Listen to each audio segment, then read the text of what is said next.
Namaste to all of you. I'm glad to meet you online tonight. We are continuing with the Gospel of Luke. We are getting close to the end of it. So it's clear that this season we will manage to finish this huge job of going through the words and actions of Jesus. We are in chapter number 21, somewhere in the middle of it. And we are at a very strange place. It's very short before Judas's betrayal and Jesus' Last Supper and ordeal. And therefore, exactly at this maximum point, Jesus is making some prophecies, and he's giving some of the grand and final teachings which he's giving. And one of them was that he was predicting that there will be a time of terrible ordeal. He doesn't say it clearly, but he basically says it's because of people's lack of faith, because of people's actions. And he makes a prediction. When you read this prediction carefully, you can take the text of the Bible and read it 3 times over, go through this chapter 21 3 times over, you are going to see that the prediction of Jesus is very, very smart, in a very, very clairvoyant way, in a very, very high level, because Jesus is talking with like double entendre or multiple understandings. He makes a prediction which, first of all, came true just 35 years after he passed away. In around the year 70, the Romans just attacked. They got displeased totally with the Jewish compliance to their rulership, or non-compliance of their rulership, and they simply destroyed Jerusalem. They destroyed Jerusalem to the point where they destroyed the Temple of Solomon, which was the center of the Jewish faith and national feeling, their core. And basically, until today, the traditional Jews are suffering from the memory of the fact that their temple is no longer available, and it was destroyed by the Romans in the year 70 and all that. But what Jesus is saying is actually applying to other things as well, because Jesus is talking about events which repeat themselves like cyclically, as above, so below. Something which happened in the year 70 may happen with tanks and airplanes and nuclear missiles and whatever in the year 2070. That means there is a similarity which is very relevant from the standpoint of Ajna Chakra, seeing the way history goes, seeing the way things are happening. It's very relevant, and at the same time, it is absolutely incredible how Jesus manages to talk by saying 2, 3 things at the same time. Similar events had happened around the year 1000, when the Crusaders came to Jerusalem, and the Islamic nations and the Islamic rulership was coming very strong, and there were these wars about who ruled over Jerusalem, and now it was the Crusaders and the Christian kings, and now it was the Ottoman kings and the Islamic rulers, and things were also very cataclysmic. Around the year 1000, so many things happened. The Christian church had its first major schism, and it split in 2, and that was like the end of the world for many Christians who believed in the oneness of the Christian church and all that. the Crusaders sacked Istanbul, they sacked Constantinople just not long time later. There were ceaseless wars in that area with Jerusalem being at sometimes Christian, at sometimes Muslim, at sometimes in a limbo somewhere between the two. And therefore, what I'm trying to say here is that at least 3 times in history, Jerusalem has been in a situation similar to the one described by Jesus. In the year 70, in the years after the year 1000, and presumably in contemporary times or in future times, because about it, Jesus describes some terrible events which can happen, and he says, at that time, when this will happen, they will see the Son of Man coming in a cloud with power and great glory. But when did that happen? Because it didn't happen in the year 70. The year 70 was considered to be a loss, not from a Christian standpoint. Most of the Christian struggle was happening in Rome and in the Roman Empire, not in Jerusalem for the time being. It's true, around the year 1000 with the Crusades and all the things which are happening, the events had a Christian tint to them, because then many Jews had already run away from Israel and Palestine, and they were in other parts of the world. And therefore, it was not a Jewish event, it was a Christian event. Then, also, he says, when will they see the Son of Man coming in a cloud with power and great glory? That didn't happen in the year 70.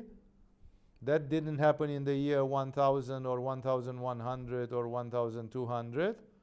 And therefore, that is something which is traditionally connected with the second coming of Christ, with the return of Christ. And that has not happened yet, as far as we know. And therefore, that is something about the future.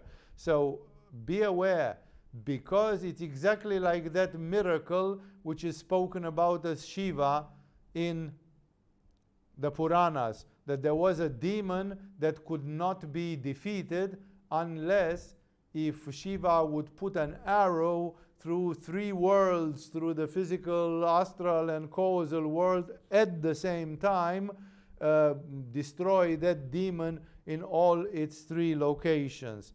And nobody could do that except Shiva, who, because he has the sovereignty of the third eye and can govern everything, Shiva somehow managed to find the right moment, the auspicious moment, and he put an arrow through the 3 cities simultaneously. Exactly in the same way, Jesus with his Ajna Chakra, he is talking about 3 different events, but he uses ambiguous words which work for all 3 of them. It's like trying to find the common denominator of events which happened 35 years later, of events which happened 1,000 years later, and of events which have not happened yet, therefore which will happen more than 2,000 years later. This is showing an incredible greatness of spirit, because Jesus is managing to talk authoritatively about these things without giving concrete details. Exactly like some people are irritated by the prophecies of Nostradamus, that after they happen you can recognize that he wrote about them, but before they happen you didn't know this refers to something which already happened or is something yet to come. The language is twilight language, is double entendre, is strange language, and you can't put the finger on it and say this is what's going to happen right very soon. Remember that even in the time of Nostradamus, when the king of France, the ruling king of France, was killed in a jousting tournament, which was a stupid thing to do, but he was killed by having his eye gouged out of his head with a lance, with a spear, and Nostradamus describes it. When you read it now and you know what happened, it's quite clear that he talks about that. But before, nobody understood. Nobody understood what he was talking about. So the king himself never thought about taking precautions because Nostradamus would talk about him. This is a typical thing of the people endowed with clairvoyance, that they can speak in such a way that they say, but they don't say. For example, Jesus never gives a useful clue about when exactly will there be a very concrete sign which tells exactly when his second coming is going to be. We would be so interested to have the sign to know now in 3 years Jesus is coming. But it's not going to happen. And Jesus has announced it in other ways. He said the time of that event, even he, Jesus, doesn't know it. It's like a spontaneous decision of God. He said only the Father in heaven knows when that will happen. It's like it's kept secret from everything and only the one reacts in a way and says, now, enough is enough. Now it's the time. It's like purely spirit. It's purely subjective. And thus, what I'm trying to say, it's very interesting to see these prophecies,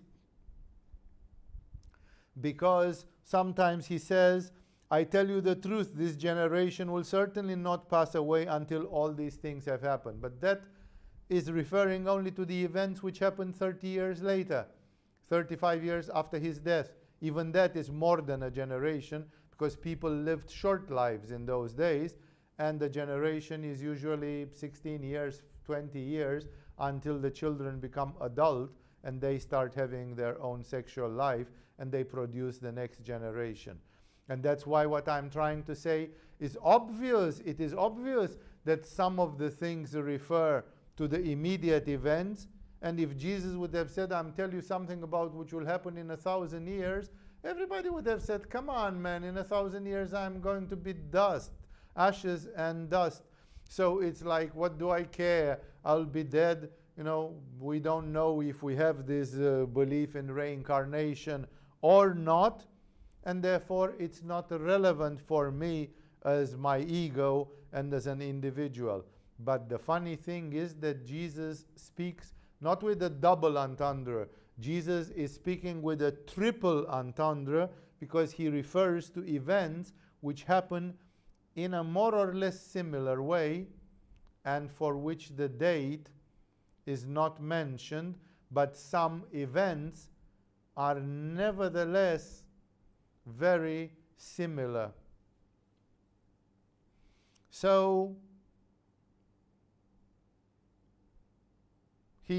I'm resuming, because he said, nation will rise against nation and kingdom against kingdom. There will be great earthquakes, famines, and pestilences in various places, and fearful events and great signs from heaven. Now people have this paranoia that we have global warming and that is generating more troubles. The truth is that nations raised against nation all the time in the last 2,000 years. Kingdom stood against kingdom all the time in the last 2,000 years. Human beings are behaving like shit all the time in the last not only 2,000 years, but a lot. There will be great earthquakes, famines, and pestilence. There have been great earthquakes all the time. There have been great earthquakes which destroyed so many monuments, continents, mountains, and so on in various places. No? And therefore there is nothing new.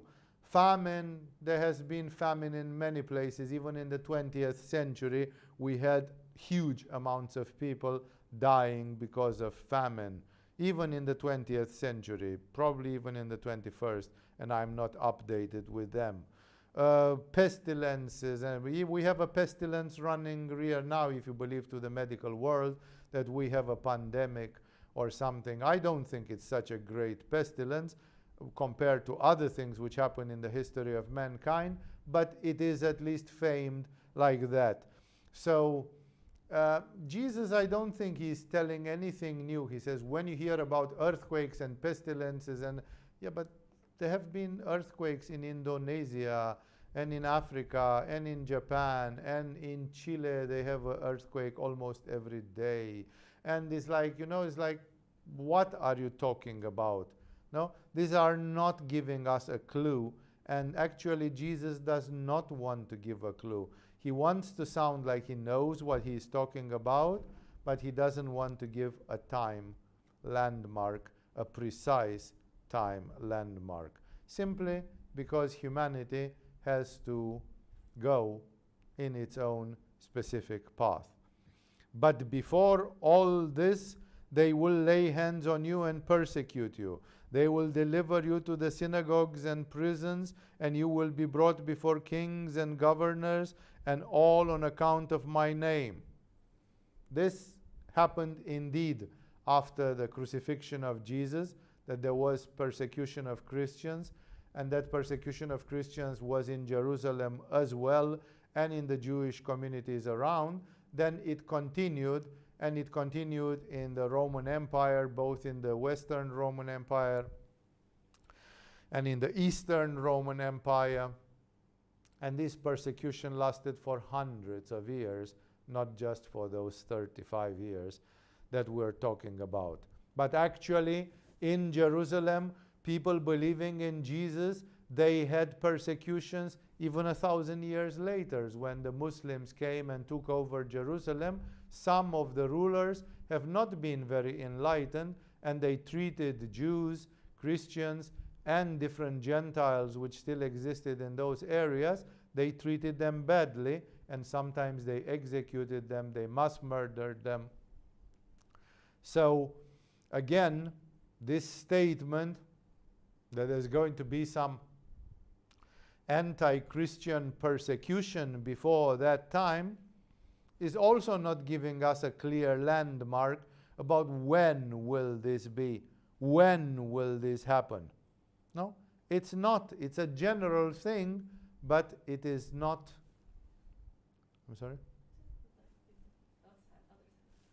Oh, I have a little bug here. It's okay. So that's also not very clear. So he just simply says there will be a second coming, because later he describes himself coming back, but he says this will not prevent you from being subjected to bitter spiritual tests. In a certain way, we can say that the Jesus mentality is a mentality of self-sacrifice. Jesus says clearly, those who wish to follow me, they should take their cross and walk, or different other sentences are put there.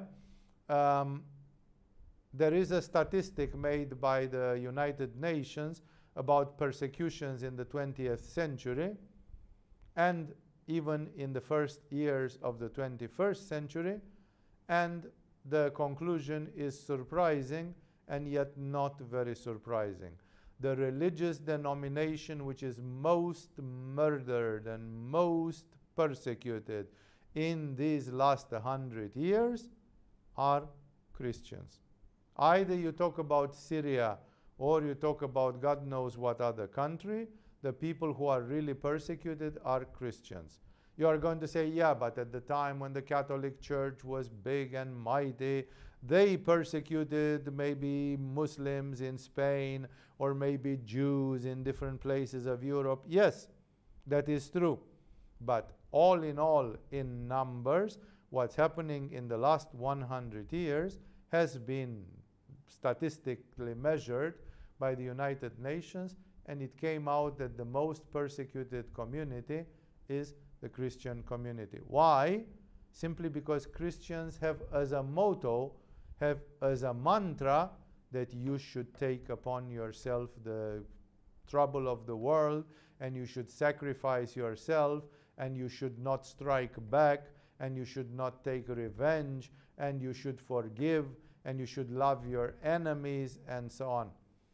I'm not saying that I am disagreeing with these Christian teachings, but I'm saying that they make things very difficult and very complicated, and they lead to the fact that if you behave like a sacrificial lamb, then the world is going to treat you like a sacrificial lamb.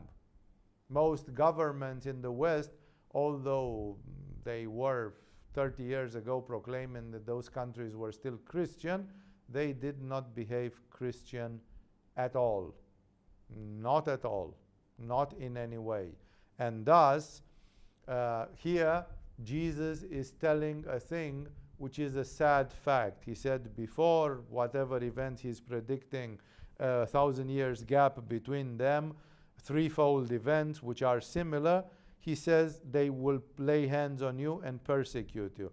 They will deliver you to the synagogues. It's like the synagogue is a place of punishment. That's not very politically correct, because it basically says the synagogue is the enemy of Jesus. Yeah? This is,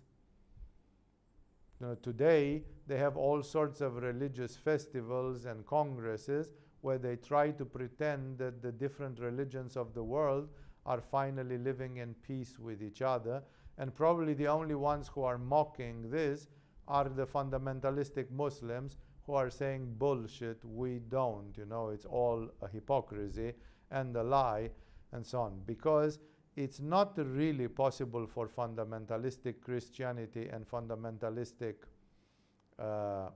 Judaism to coexist as long as it has not been decided clearly if Jesus was the Messiah or if Jesus was a false Messiah.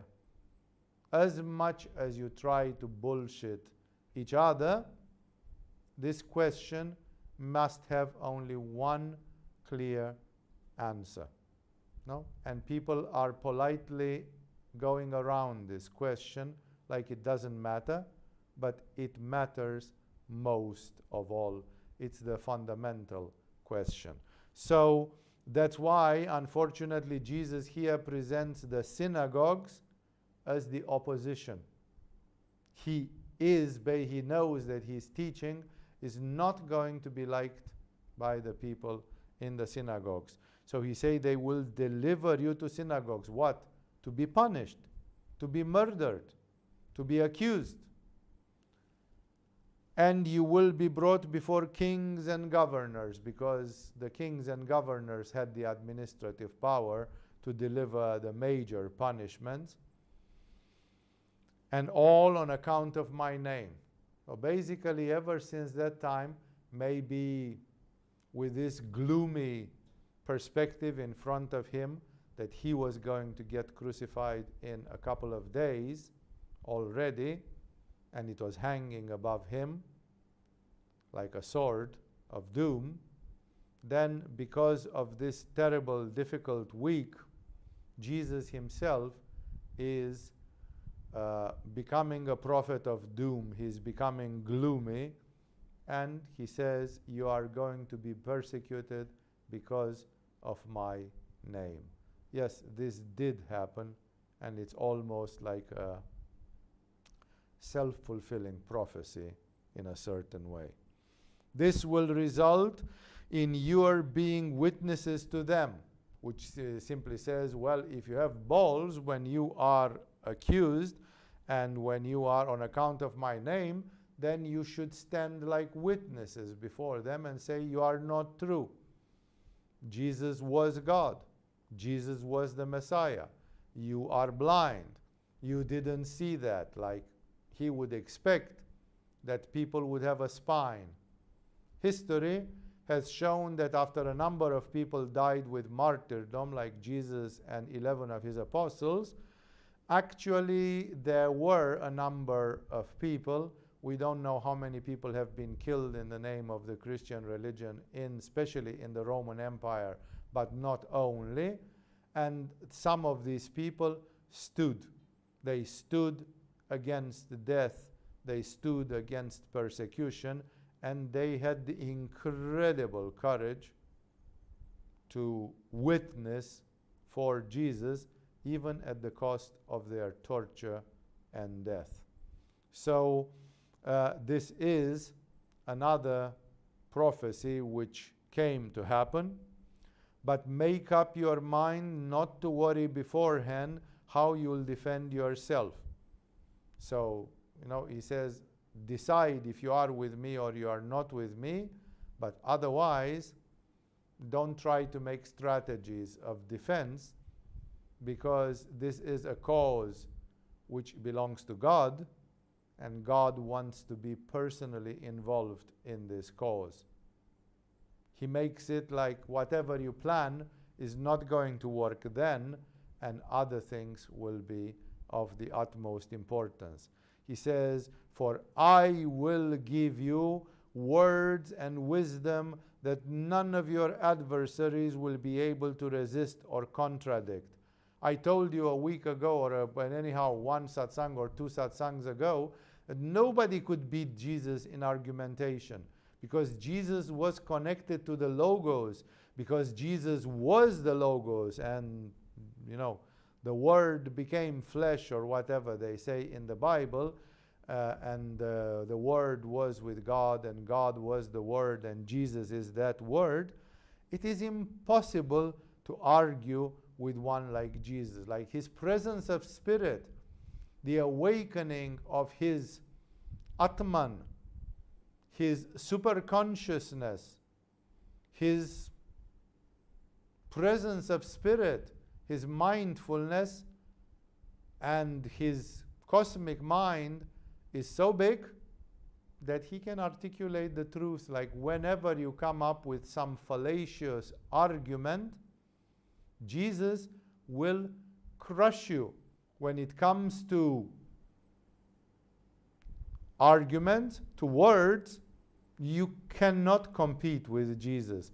Jesus had such strong words that he told to people, stand up, take your bed, and go home. You are no longer paralyzed. And people stood up and walked. His word was vaksidi. He was connected to everything. He was 100% connected to God in the aspect of Logos. And therefore, he had it with him all the time. He had the words with him all the time. Nobody could catch Jesus with some conundrum or, People have asked me questions that I cannot answer. People ask me questions which seem to be a logical, like mismatch. Like, it's like this, is this right or what? But they never caught Jesus. Jesus was never caught in offside. He was never caught unprepared, because he was connected permanently at the highest intensity. And even the diabolic confusion, even the confusion brought by the dark side of the force, or whatever you want to call it, could not have any effect in the presence of Jesus. Jesus was shining in the darkness of everybody's mind, and therefore that's why they hated him so much, because they could not argue with him. No? There are many atheistic people and demonized people who argue with religious people, and sometimes the religious people have to shrug their shoulders and they have to say, my dear, you know what you are talking about. I cannot argue with you. You seem to be right sometimes, but you are not right in my opinion, and therefore see you in 100 years and then we will know if you were right or not. Like there are sometimes many spiritual people that they say, look, you cannot defeat me, you cannot take my faith from me, but I cannot take your lack of faith from you as well. And therefore, we leave it. It's a draw. It's an equal match. But with Jesus, it was never an equal match, because Jesus was almighty in this way. So Jesus now says, I have so much of this power of the word that I will give you words and wisdom that none of your adversaries will be able to resist or contradict. If your consecration is to Jesus, if you are persecuted in the name of Jesus, Jesus promises to give you the words, this power of the speech, that you will be like the child who said, the emperor is naked. That's the power of the truth. A child was smarter than a whole kingdom of people who lived in darkness and in illusion. The child looked and said, what? The emperor is naked. And that was God. That was the truth of God. So he simply said, none of your adversaries will be able to resist or contradict. Then he goes even more bitter. He says, you will be betrayed even by parents, brothers, relatives, and friends, and they will put some of you to death. It happened in the years after Jesus' crucifixion. It happened all along the next 2,000 years of Christian history, which shows the kind of planet that we live on, which shows this baboon Kali Yuga that we live in. We show how people really are, what is the true face of humanity. No? And it shows also that there is something redemptive, there is a crucifixion, there is a sacrifice, there is taking other people's darkness upon yourself at the cost of your pain, at the cost of your blood, at the cost of your death. Jesus has always been very peculiar about this issue with the family. He has never been of the opinion that the family is necessarily favoring you in any way. I have seen that in the Middle East there is some attachment to the family. In many Sufi lineages, they say this guy is the great-great-great-grandson of Rumi, and you know, anybody in the lineage of Jesus would say, and so what? It is very possible that a descendant of Rumi is a total idiot and a very dark person, even diabolic and so on. Why should it matter that somebody is sharing some blood from King David or from Adam and Eve or from Confucius or Lao Tzu or God knows from whom? The Indians also have a tendency to smear things according to the family. The Chinese, especially not so much the Japanese perhaps, but the Chinese, they had a tendency to ascribe everything to the family. Kung Fu and Tai Chi and this kind of things, Qigong, they were passed on as family heritage, and that was stupid because it didn't always work so. Even Guru Marpa was trying to pass his Tibetan yoga, his newly discovered Tibetan yoga, to his son, and it didn't work so. In the end, the yoga went to Milarepa, not to the natural son of Marpa. And therefore, in many lineages, there is this revolt that people try to insist too much on this flesh and blood thing, like it means something, and it means very little. Jesus himself was not very popular with his family, and during his life, his reaction to the members of his own family, the blood members of his family, was not very friendly. Try to remember, read again some of those things. I hope I didn't lose microphone because I had a funny sound. I knocked over this thing. Okay, and back to our story. And therefore, Jesus also, when he wants to take it to the extreme, he says, even your family will be so split by this ideological rift that your family will forget that you are of the same blood with them, and they will betray you, and they will beat you, they will persecute you, and sometimes they will cause, if not directly, then at least indirectly, that you are put to death through your own family. This is to be meditated upon. I'm not saying that all the time it will happen. So I have seen families who practiced yoga together, 3 generations of the same family being dedicated to yoga and others. But remember this, because it comes from Jesus. Jesus is not joking. He says, it can come that even your family is split. And then he keeps on his bitter line. No, like he raises the stakes, like, you want to follow me? This is what's happening if you follow me. He goes and says, all men will hate you because of me. We had people running away from Agama 3 years ago because they said it might diminish their reputation to be associated to Agama. No? Although Agama was innocent as far as we know and as far as we say it very clearly. But there were people who cared about. So what if I would tell you, if you come to Agama, all men will hate you because of your attachment to Agama? How many people will stay in Agama?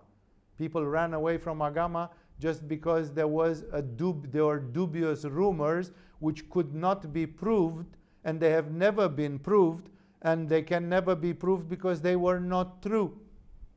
Yeah? There has not been a single legal case. There has not been, we have been inquired by 4 different branches of the government and police. There has been not one single indictment, not one single court case, not one single fine, not one single, nothing.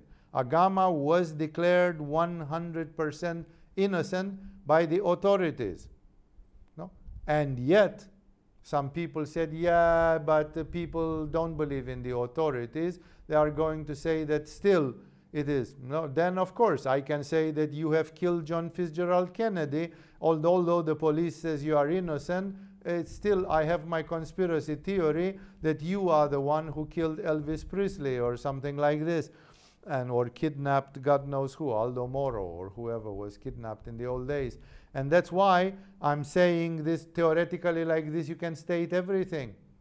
But what would you say? Because Jesus is raising the stakes way beyond what Agama has to endure. It says, all men will hate you because of me. Like, are you ready to take that? No? Some people say, okay, so I keep my allegiance to Jesus as secret as I can. Sure, that is a solution generally.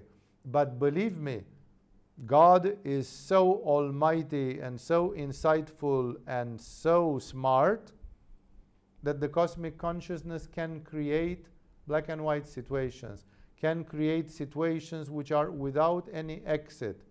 And when you find yourself in such a situation, then there is no way to get out. There, you have to pass that test. There is no more a way of hiding your allegiance or pretending you are like the other people. Of course, you pray that such a test does not come too soon to you, because most people are not prepared to take such a test. But Jesus is saying, all men will hate you because of me. But, he says, not a hair of your head will perish. By standing firm, you will gain life. That's both to be taken literally, but on the other hand, we know that thousands of people have been martyrized in the name of Jesus, and all they had to say is, I'm not Christian, I worship Jupiter, look, I'll show you, and all, like, recant, simply go away from their beliefs and lie about it. But they have not done it. So, and then they have been killed. So when Jesus says, by standing firm, you will gain life, he means by standing firm, you will gain the eternal life. You cannot take it that Jesus promises that somehow you will be miraculously saved physically. Because we know from history that that did not happen. That has not happened. And therefore, do not take Jesus that he is making false prophecies. He speaks metaphorically. When you see Jerusalem being surrounded by armies, you would know that its desolation is near. That happened first of all around the year 70 or 60 something, whatever, 68, whatever, when the Romans sacked it and destroyed the temple and pretty much razed most of the city to the ground. But it has happened in the Crusade times several times with Salahuddin and so many others, and apparently it might happen in the future once more.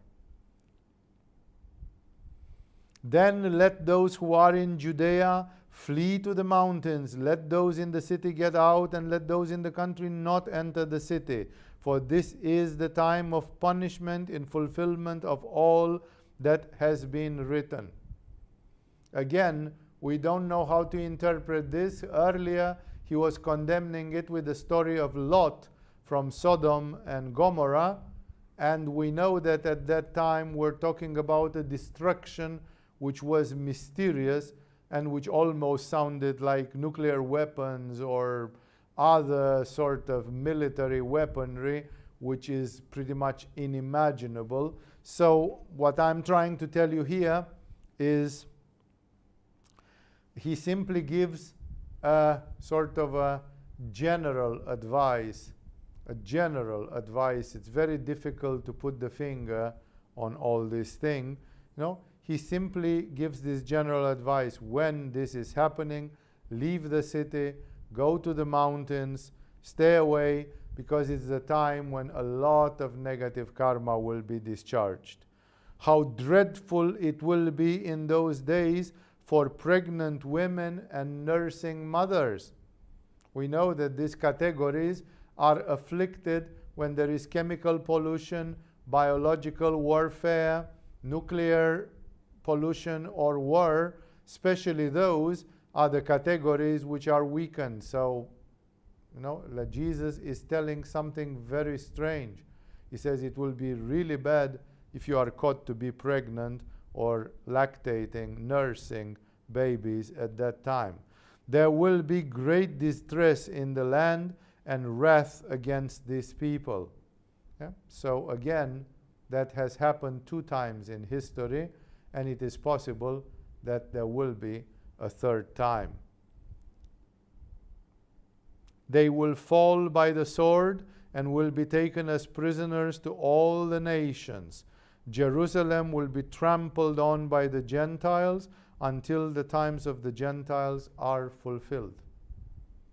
It's up to you to interpret it. The Gentiles simply means the non-Jews. The Romans were considered Gentiles, the Egyptians were Gentiles, the Greeks were Gentiles, the Babylonians, the Assyrians, many, many others, the Phoenicians and others, the Samaritans and so many others, the Canaanites and others. They were all of them considered to be Gentiles at that time.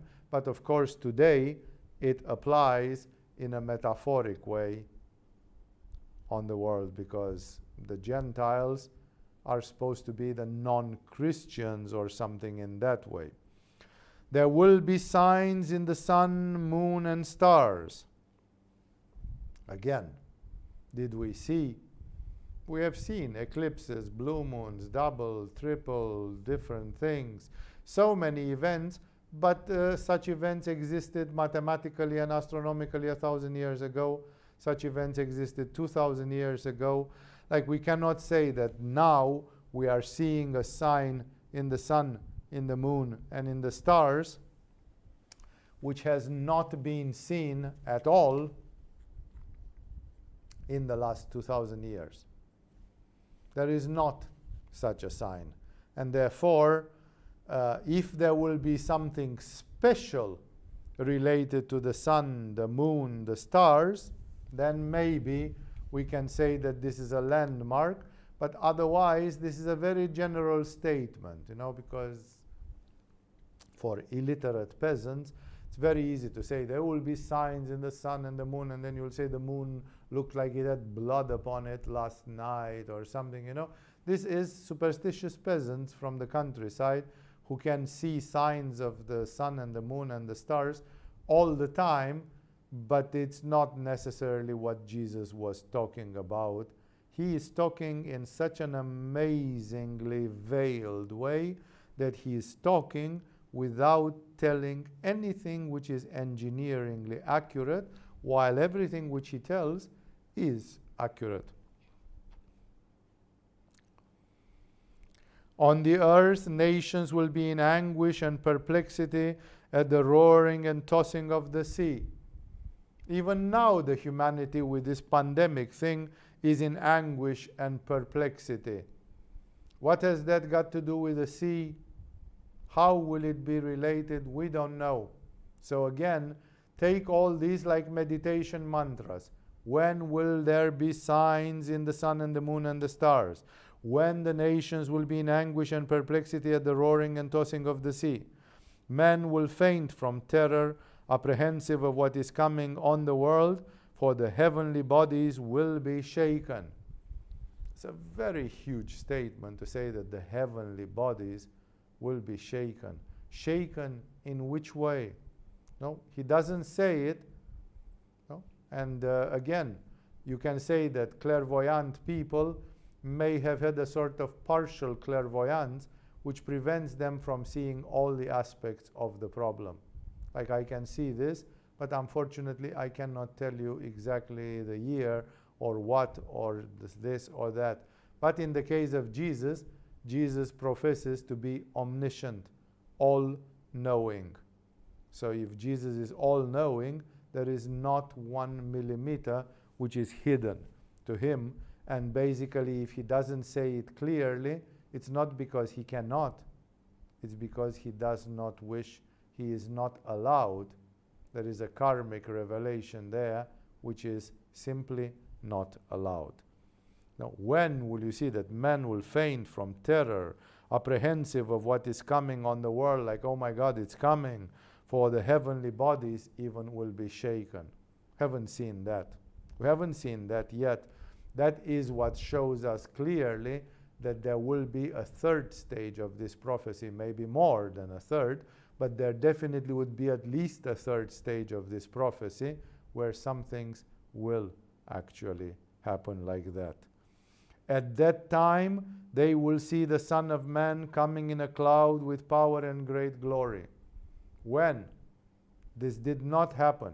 Even if religious people may have had some hallucinations or visions, we are talking here about global phenomena with the ocean, with the earth, with the heavenly bodies, with cataclysms and so on, and people will see the Son of Man. It's not just one who says, I can see the Son of Man coming. The other people say, man, take your Prozac, take your Xanax, you are just delirious, you are seeing what is not to be seen. No, that's not it's going to be already an obvious thing, so that's why we haven't had that yet. Okay. When these things begin to take place, stand up and lift up your heads, because your redemption is drawing near. Yeah? When you see these signs, and this applies to the third time, not to the first one in the year 70 or around, not to the second one around the year 1000 and the crusading times, this applies to the third one, which is yet to come. He says, then stand up, and he says, lift your heads, which is a subjective thing, which means look to heaven, look up to heaven, pray to God, put your hope in God and in heaven, unlike the materialistic people who are standing like cows with their eyes down, like this, and all they see is the earth. All they see is their physical body. All they see is their hunger and tiredness and bed and bungalow and house and all the muladharistic things of life. And then for them, it's like God doesn't even exist because it's out of their view. Rise, remember who you are, and what you can be, at least to a certain extent. He told them this parable. So he relates it to the prediction. Look at the fig tree and all the trees. When they sprout leaves, you can see for yourselves and know that summer is near. He refers to the seasons as they are seen in Israel, because that's where he is preaching. So he is talking about things which are familiar to the farmers and to the simple people from there. There is the sprouting in March, April, which prepares the coming of the summer. Even so, when you see these things happening, you know that the kingdom of God is near. Well, the kingdom of God full on did not come in the year 60 or 70, although maybe it came for Peter and Paul and a few blessed martyrs. The kingdom of heaven did not come in the year 1000 or 1000 something, with the crusaders and all the confusion and all the egos and all the splitting. Even Christianity became split and it could not stand together. And therefore, it obviously refers to the third or one of the future instances of that. I tell you the truth, this generation will certainly not pass away until all these things have happened. So now he refers to immediate events. But we see that those immediate events were not like this. And then 1,000 years later, we had similar events. And it appears that another 1,000 years later, which means now in the contemporary times, we might have some more. Thus, so he says, it will happen to some of you. You will see some of these challenges even now. Heaven and earth will pass away, but my words will never pass away. Like, what a strong statement from Jesus. No? Jesus simply says, it's confusing. I didn't give you exact dates. Some of these things are happening at different times. After it happened in the year 68 or 70, many people have said, see, Jesus prophesied this. Yeah, he told and so on. Then it's over. No, but then it was not over. The whole thing came back 1,000 years later, and maybe some other times which I'm not aware of. Then the whole thing may come again back one more time. So please be aware. It's like it's a trap in this way, and that's why Jesus says, heaven and earth will pass away, like samsara will be destroyed, Maya, but my words will never pass away. Like he says, this prophecy is made with the voice of God. And because it's made with the voice of God, it will stand. It will happen. So here there are events which we have not seen yet. And if they don't happen, it means Jesus was a liar and he didn't tell the truth. And therefore, Jesus is telling you, don't be deluded. I made a confusing prophecy which refers to different events in 3 time locations or more. And because of this, you will be confused and running in circles and say, I thought it happened, but now it happens again. By the way, I don't know if it's the same thing. But I know, and then people will be confused. And Jesus is telling very clearly. Heaven, like he reinforces it with a very powerful statement. He says, it will be rather heaven and earth that will pass away, but not my words. How can Jesus tell to the blind man, now you can see, and to the other man, your sins are forgiven? And then he says it with such authority that my words will never pass away. What I told you is going to happen absolutely, no? And then be made a liar into that. Obviously, Jesus will not be made into a liar, and these things sooner or later will happen, as to cover those details which did not happen in the year 70, and they did not happen. Some things did happen, but not all of them. and they did not happen in the year 1000, and some of them therefore are yet to come. Be careful, or your hearts will be weighed down with dissipation, drunkenness, and the anxieties of life, and that day will close on you unexpectedly like a trap. Today, how many people are willing to listen to this or to do things in this way? No? How smart, how much of a visionary Jesus is.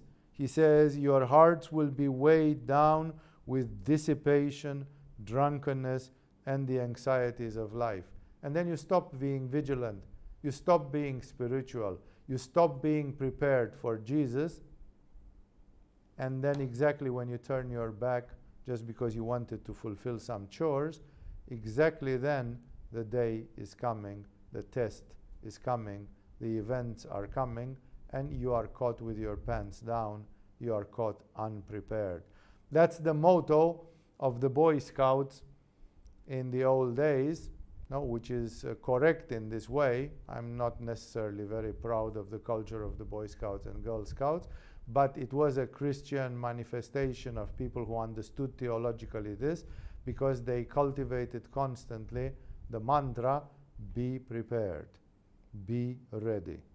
Jesus may come to you tonight. What do you do if you are busy with some other stupidities? No, you have to be prepared all the time as if it could happen today. You have to live in this state of vigilance, of alertness, of preparedness, and that's of course requiring a constant spiritual effort. So Jesus knows this and says the time is not clear. 1,000 years will pass, 2,000 years will pass. You will be caught in the snares of Facebook or God knows what other preoccupation you have, and then you will not be prepared. Then you will be unaware. He says your hearts will be weighed down like no hope, no expectation, with dissipation, like distraction being dispersed, drunkenness, which means everything, and the anxieties of life. And that day will close on you unexpectedly like a trap. Will he be right? For a lot of people, he will be right. He sees it so very clearly that that's how the human nature is. For it will come upon all those who live on the face of the whole earth. Aha! So it's not only about Jerusalem being sacked by the Romans. It's not only about Jerusalem being under Islamic rule or Crusader rule or something. He says it will come upon all those who live on the face of the whole earth. At the time when these events were happening in year 70 or in year 1000 and something, the people in China or Japan, they did not have a clue that such events were happening. It didn't affect them at all. They never heard a rumor or anything about it. So obviously this prophecy was not applying to those times, because this prophecy, if you are to believe Jesus, he says it will come upon all those who live on the face of the whole earth. Be always on the watch and pray that you may be able to escape all that is about to happen, and that you may be able to stand before the Son of Man. Sometimes a little bit of preparedness does a lot.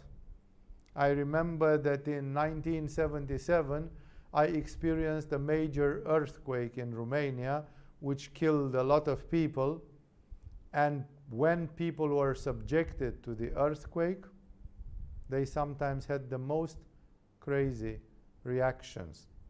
Like I remember somebody whom my family knew, a friend of the family, who was living in a house. If I remember correctly, the house was not even having the first floor, the upper floor. It was just a single floor, a ground floor house. In a ground floor house made of bricks or whatever it's made, if you would have an earthquake strong enough to make it come down, it is enough for you to hide under a strong table. It's enough for you to hide into a powerful wardrobe. It's enough for you to lie down just near the bed, near the lower edge of the bed, near the side of the bed, and you will 99.9% not be hurt by the debris, by the house falling upon you. Yeah, if you are in a 10-story building, and that 10-story building, that block of flats falls, crumbles, then you cannot get saved if you hide under a table or something like this, because we are talking about weights and pressure, which are huge. But this guy, he was living in a house, so it was not that dangerous that the house will fall upon him. No? And he had a wife and 2 kids. They were small. His kids were like 10 years old, more or less. No? And he simply ran out of the house in the garden like a scared animal. And then he was complaining to my parents. He said, "Man, I'm so disappointed in myself. I behaved like an animal. I was taken by surprise, and like my primitive brain took over, and I reacted in such a stupid and selfish and ugly way. I left my wife and my kids to die in the house, and I ran out." Of course, the house did not crumble and nobody died, but then they could have happened. And then he said, how would I have felt if the house would have crumbled and I was the only one who saved himself by running out like an egoistic animal? No, he wanted to have a more noble behavior. If he would have thought 10 times, once every week, in the previous 10 weeks, an earthquake may be coming. When the earthquake will be coming, I'll first grab my wife and my kids and take them out of the house so that they will not be squashed, which means to be prepared. Like the question is, when Jesus is coming, what will you do? But you are not prepared. You never thought about it. You should think once a week at least. What if Jesus is coming like an earthquake, unexpectedly? How will I react? Let me rehearse it. Let me prepare for it. How many people have you known that do that? Nobody does that. Thus, he says very clearly, be always on the watch and pray that you may be able to escape all that is about to happen, and that you may be able to stand before the Son of Man. You react like an animal, you do something really stupid, and then you are full of shit. Then you won't even dare to show yourself to Jesus, because you will feel guilty and you will feel dirty and you will feel whatever, like you missed this boat, you missed this train, you missed and you did something wrong. That's why Jesus says, when you realize how things are going to be, you always have to be prepared. No? Prepared not only for the worst case scenario, but prepared for the second coming of Christ. Prepared for the end of days. Prepared for your spiritual confrontation. People act like it's never going to happen, but it is going to happen, because I believe that when Jesus said, heaven and earth will pass away, but my words will never pass away, I think that is quite an irrefutable and uncontestable statement. The fact that it didn't happen until now, it doesn't tell us that it will not happen tomorrow or in 1,000 years again. That's why here you have a very, very powerful and complicated thing delivered to humanity. He makes a prediction which is extremely convoluted, and it's still not making people be prepared. People say, if I have to wait for another 1,000 years, then I may as well get drunk and do stupid things, because Jesus will probably not come tomorrow. It didn't come for my grandparents. It didn't come for my great-grandparents. So even if they were prepared, they were prepared for nothing. They will greet Jesus in the afterlife, in their judgment day, but not physically, like be prepared, be prepared. And therefore, if you see 1,000 people, not 1,000 generations, not be prepared, then you are ready to not be prepared yourself. And that's not what Jesus says you should do. Each day concludes the chapter 21. Each day Jesus was teaching at the temple. That means like Monday, Tuesday, Wednesday, Thursday. Friday he didn't teach because he was arrested already. So each day of that week, after Sunday he entered, in the Palm Sunday, he entered Jerusalem. Then he was teaching perhaps a little bit Sunday. And then if not, Monday, Tuesday, Wednesday, Thursday, he was 4 or 5 days, every day at the main temple. And each evening he went out to spend the night on the hill called the Mount of Olives. That's very close to the temple. It's directly on the hill behind it, which is today in eastern Jerusalem, in East Jerusalem. That part is called the Mount of Olives. And all the people came early in the morning to hear him at the temple. So it appears that he was doing most of his teaching, miracles, whatever else, prophecies, whatever he was doing. It seems that he was doing it especially in the morning. Don't forget that at the time when there was no electricity and public lighting and so on, as soon as the sun was going down, things were becoming very difficult and very delicate for people to fulfill. And that's why at the time of darkness, like after 6 p.m., 7 p.m., depending on the season and on the sunrise, people were indoors or in safe locations. So Jesus was not teaching like I do here in the evening at the dark. Jesus was a diurnal person. He was probably waking up very early in the morning, and he was teaching in daytime, in the morning especially. So that was what happened with chapter number 21, and now we start chapter 22. Now the feast of unleavened bread, called the Passover, was approaching, and the chief priests and the teachers of the law were looking for some way to get rid of Jesus, for they were afraid of the people. This is giving us exactly an indication, like the events which happen in the weekend, which is around the Jewish Passover.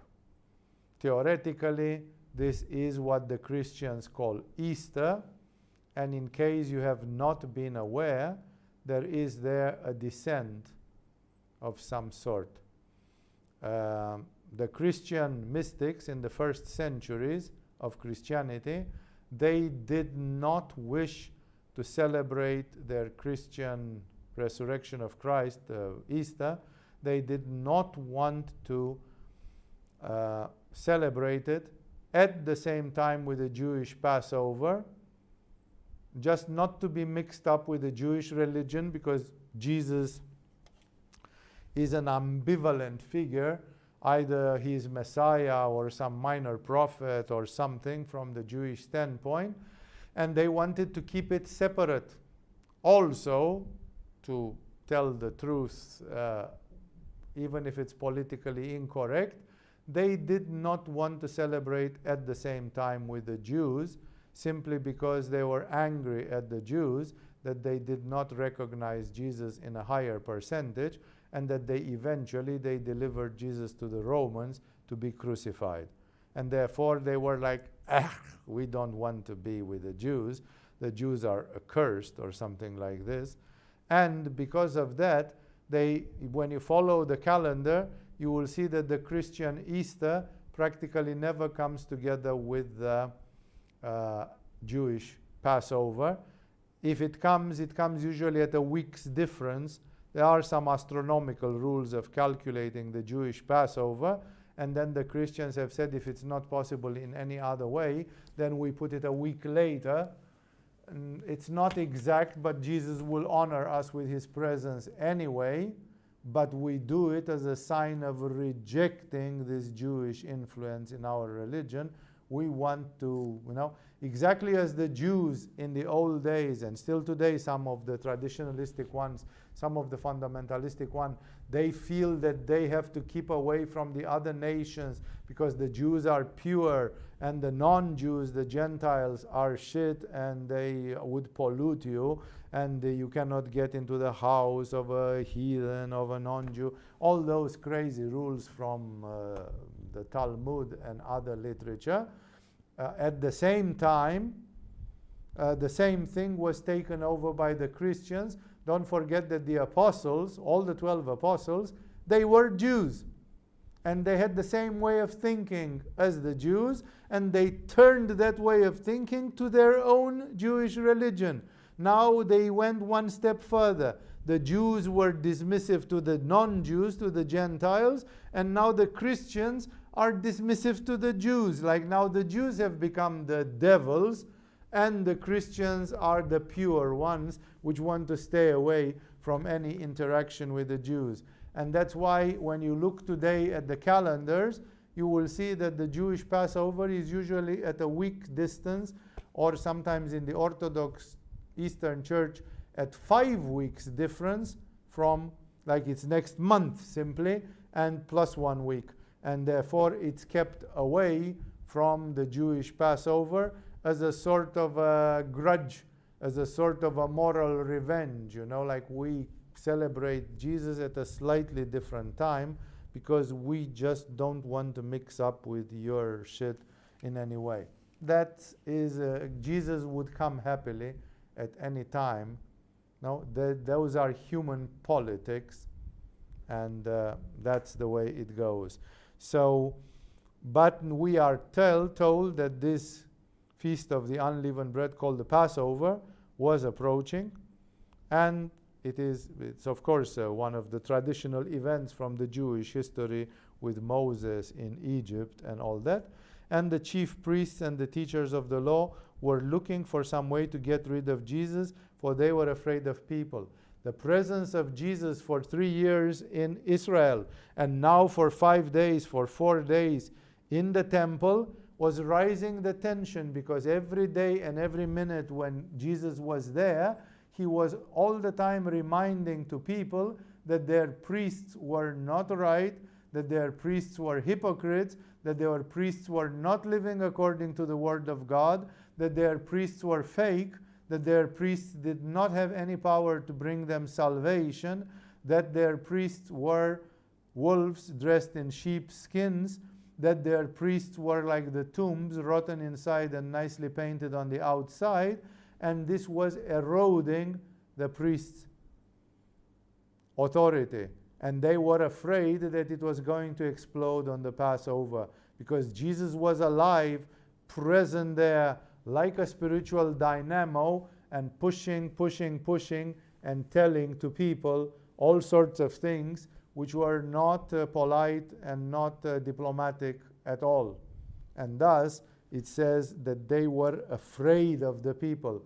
They were afraid a religious riot will appear. They were afraid that people will simply say, we want Jesus to be our chief rabbi. Fuck you all with all your Sanhedrin and council. We want Jesus to be the chief religious authority of our country, and let him designate 20 other people to help him to be his council or something. Let's start fresh, because we have got fed up with all this falsity, and they couldn't have that. They couldn't have that. No? If the Romans would have been really more smart, they would have accepted it, because from the standpoint of military dominance, Jesus would have been a gold mine for them. Because Jesus would have said, give the Caesar what belongs to the Caesar. You guys have weapon and power. I'm not going to fight with your weapon and power. But in our hearts, we celebrate God. We love God. We do God's will. we do our spiritual practice, and you can fuck yourselves with your money and your tax collection and your military power. We are like non-cooperating. We have social non-cooperation with you. We live in two parallel universes. We do our thing, and you can just go kill yourselves if you want, or whatever. Of course, Jesus was compassionate towards the Romans as well.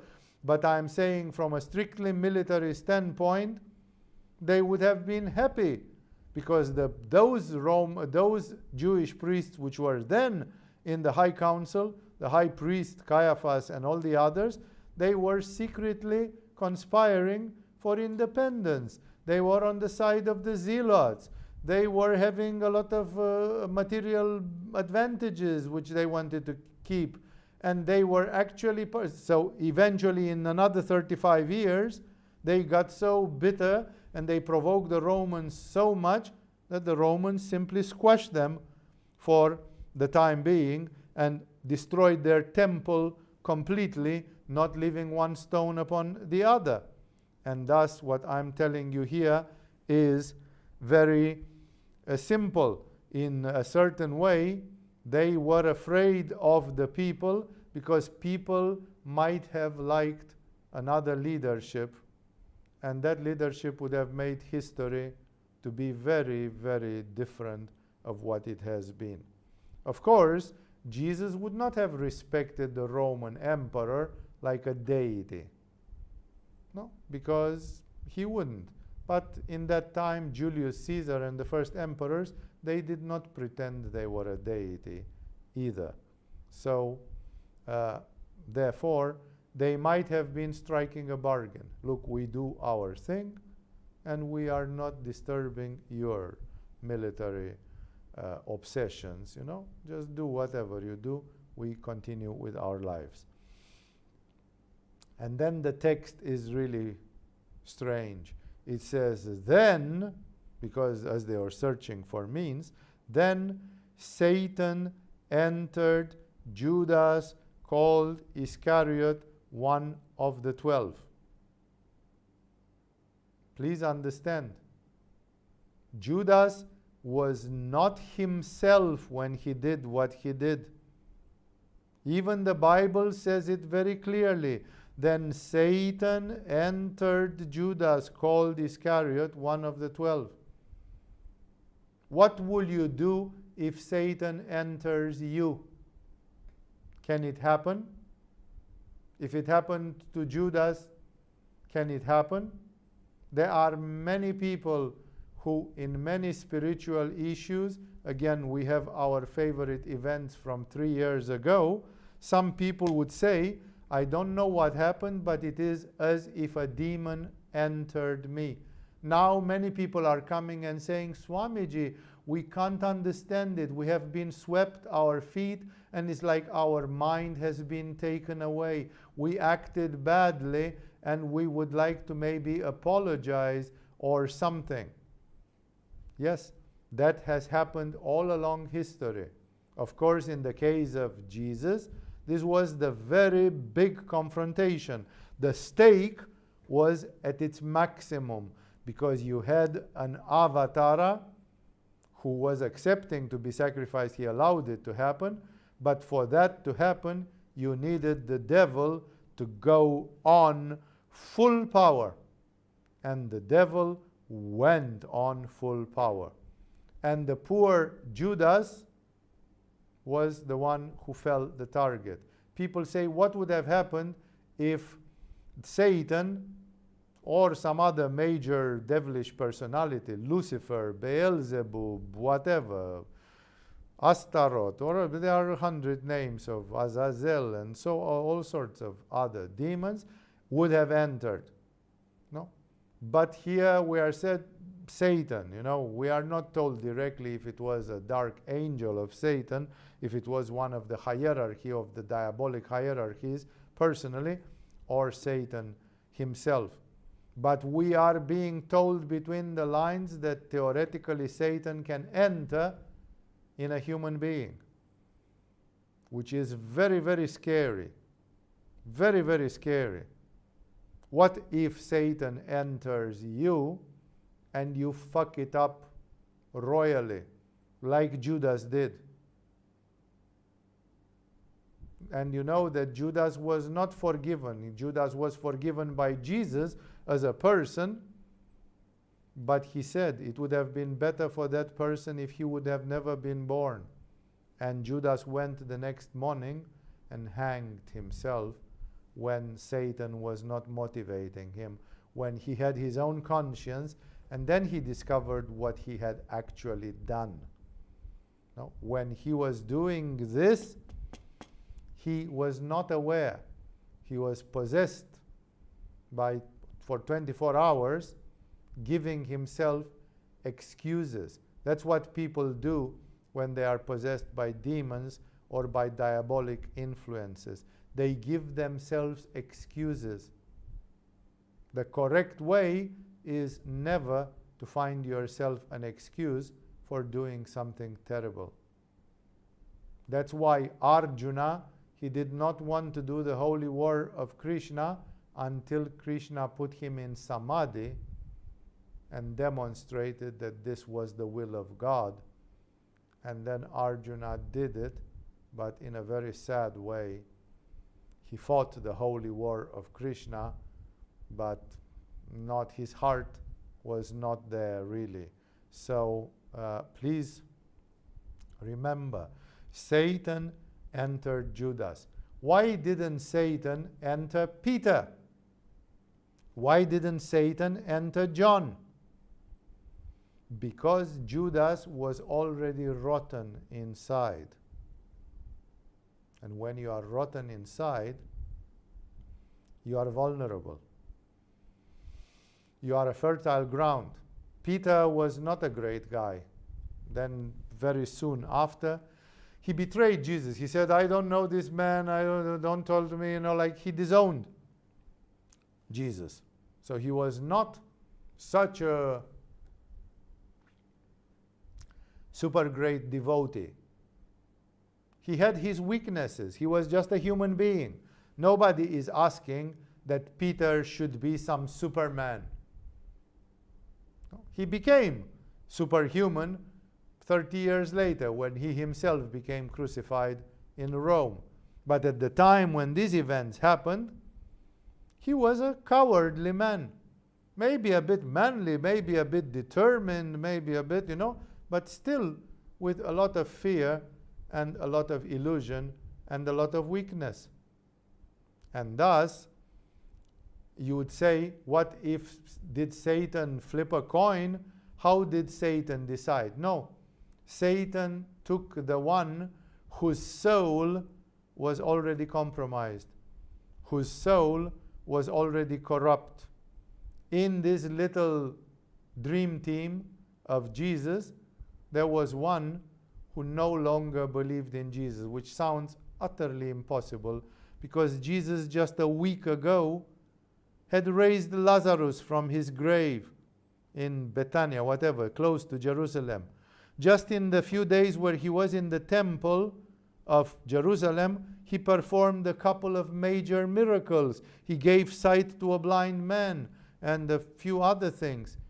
Like to live with Jesus, who does big things like this once every 3 days, and then to say, nevertheless, I lost my faith in Jesus. Somebody would say, how much of an idiot do you have to be?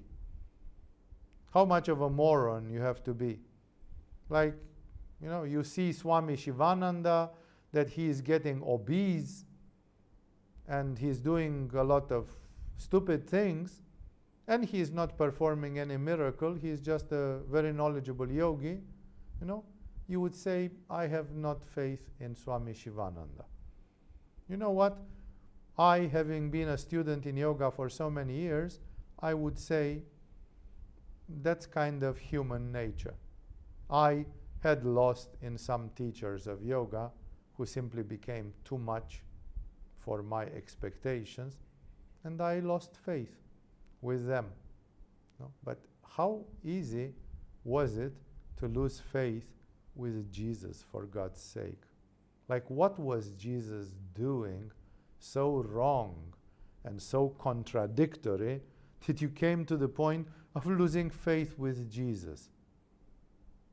Like, come on, if you lose faith with Jesus, then you are completely absurd. You are completely ridiculous. It's completely nonsense. No, it's okay to lose your belief in I don't know whom, in Swami Shivananda or in Sri Aurobindo, because they have human controversial behaviors. But what was controversial in the behavior of Jesus?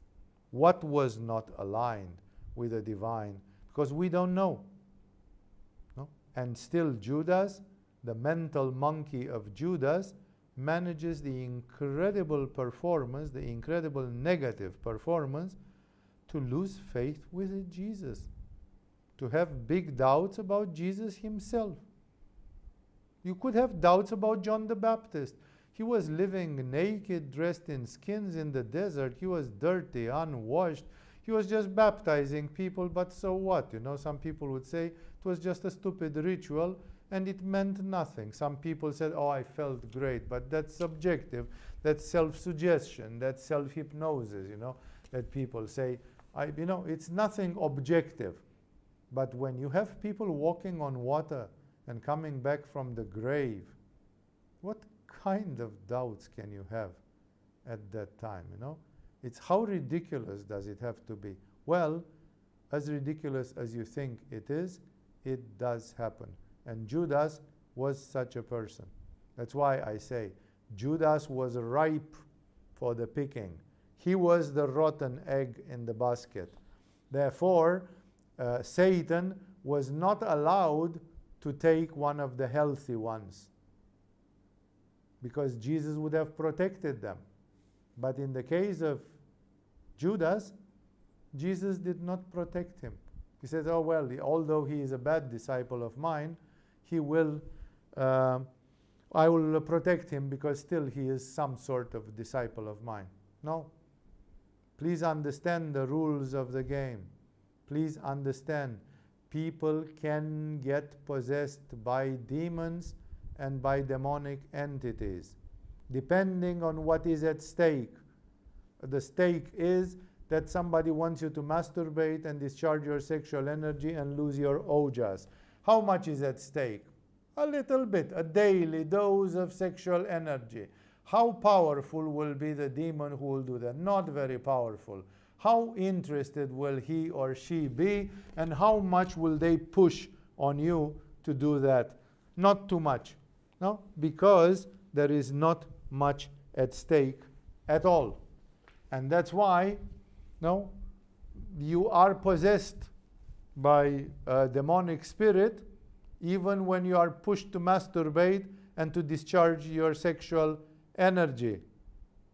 But that's not Satan coming and possessing you, because Satan is busy with much bigger jobs than that. So you have to keep the proportions. There are all sorts of minions of hell and all sorts of demonic entities which do lots, 99.99% of the possession which happens on the daily basis. Once in a blue moon, there is some big one where somebody fucks it up really bad and produces a massive spiritual disaster, and then that person is possessed by the major devils, by the leading diabolic personalities from hell. In the case of Judas, he had the dubious honor of being possessed by Satan himself. Like the boss of the devils would not leave the job in anybody's responsibility. He had to put it. Once Judas was ripe for the job and this influence came, no, people will say, but then it was not his fault. But if somebody uses you as a glove, you are the glove, and the demon or the devil is the hand, which goes in the glove, and then we use that glove to pick up some burning coal and to move it from point A to point B. And then the glove is burned totally and destroyed. And the demon was not touched. He takes the glove out, and the glove is destroyed. That human being is destroyed, harmed, and the demon is happily going around, ready to do another act of harm. This is how we interact, how the demonic entities interact with the human beings. They use them for all the dirty jobs, they possess them, and although the human being did not have a discrimination, like how could have Judas defended himself? No, I'm not saying it's impossible, but I'm saying it would have been utterly, utterly difficult. No? And then the human being is harmed. Judas went and committed suicide a few hours later, 24 hours later, you know, and you could say, but the poor guy, what was his demerit? You know, why was he guilty?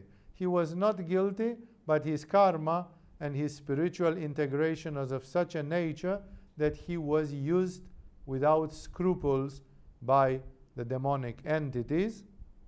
And after they wiped their ass with him, they threw him into the toilet bowl.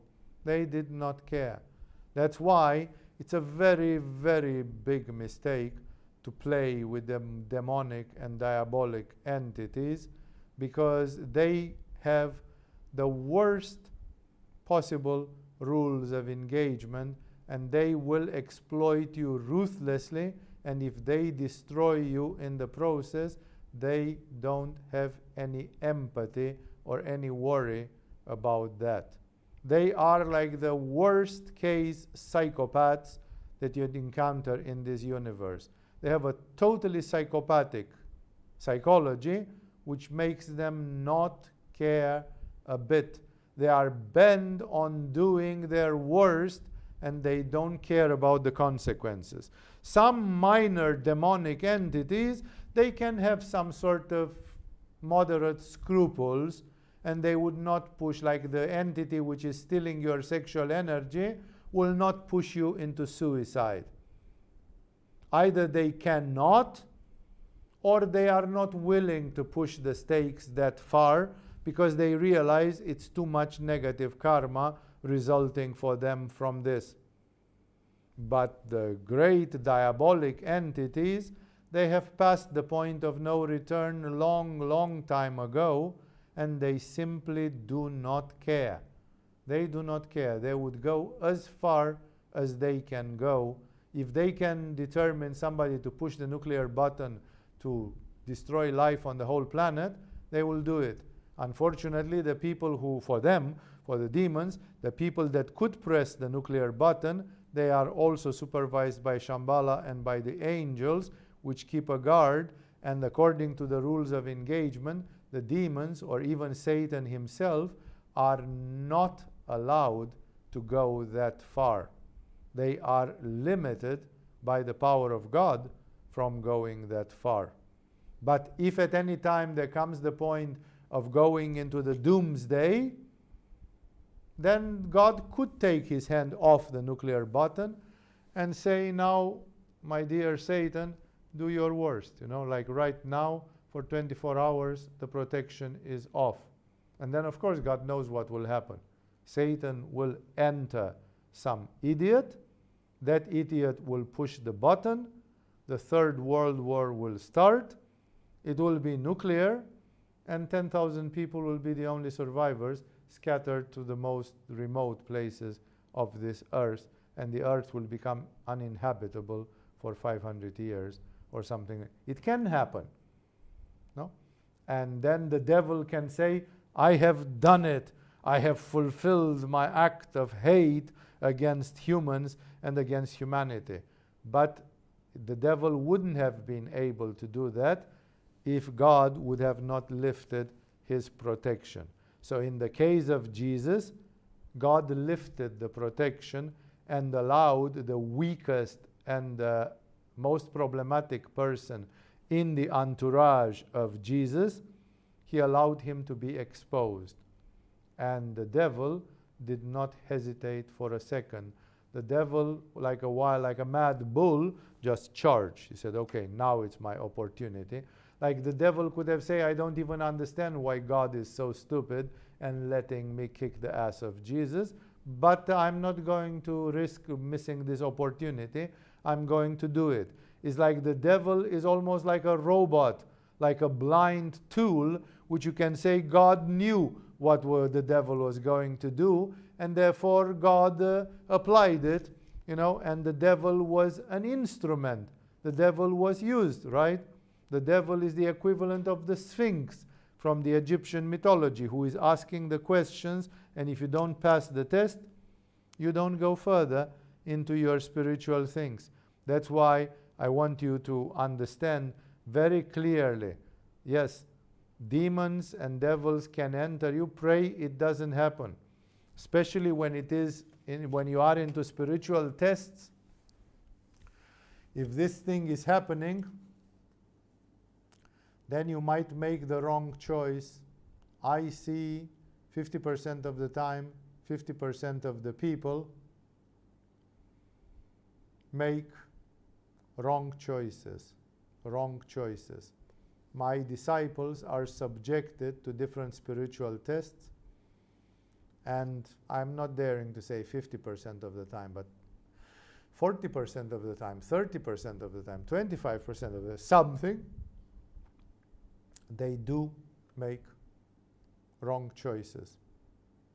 And my heart is very compassionate to see that, but I cannot stop the spiritual tests from happening, because it's the will of God. And if such enormous things have happened to Jesus, then of course they will happen to the unworthy little us who live at this time of Kali Yuga. So Satan entered Judas. Let's leave it here. We are in the beginning of chapter 22. I will want to comment more on this. This is demonology. How do demons and diabolic entities enter one? How much responsibility and awareness does one have about this? So I think it is enough for tonight. Thank you all for joining in this satsang, and I will see you in the other activities of Agama Yoga as we go through those.